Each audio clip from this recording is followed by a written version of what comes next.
இன்றைக்கான தேவ வார்த்தை அதிகமான அன்பு.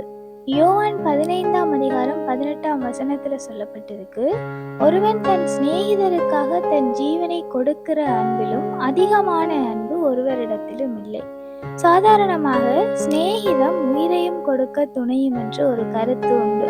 ஆனா இதுல சொல்லப்பட்டிருக்கு, அப்படி சிநேகிதருக்காக தன் ஜீவனை கொடுக்கிற அன்பிலும் அதிகமான அன்பு ஒருவரிடத்திலும் இல்லை. நம்முடைய தேவன் எங்களை அநாதி சிநேகத்தால் சிநேகித்து கொண்டேன் என்று சொல்லுகிறார். அவர் எங்கள் மீது வைத்ததான அந்த சிநேகத்தின் நிமித்தம் அவர் எங்களுக்காக தன்னையே அர்ப்பணித்து தன்னுடைய ஜீவனை கொடுக்கிறார். அப்படிப்பட்ட அன்பை பார்க்கிலும் அதிகமான அன்பு ஒருவரிடத்திலும் இல்லை என்றது இந்த வேதத்துல சொல்லப்பட்டிருக்கு. இந்த வேதாகமத்துல எல்லா இடத்திலையுமே வலியுறுத்தப்பட்ட ஒரு காரியம் அன்பை குறித்து.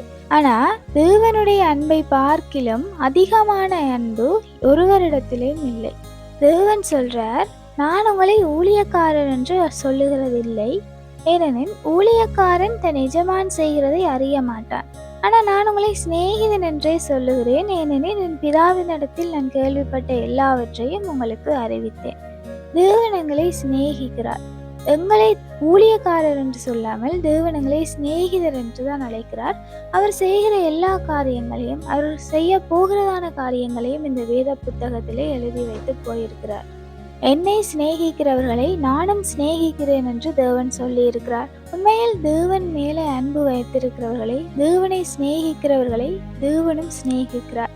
தேவனிடத்தில் வருகிற யாவரையுமே தேவன் புறம்பே தள்ளுகிறவர் அல்ல. எல்லோரையுமே தேவன் நேசிக்கிறார். அவரை சிநேகிக்கிறவர்களை தேவன் அதிகமாக சிநேகித்து கொண்டிருக்கிறார்.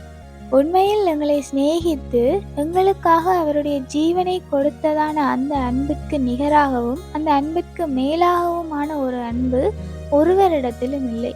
நாங்கள் தேவனை சிநேகிப்போம், அவரும் எங்களை சிநேகிப்பார். Have a happiest day.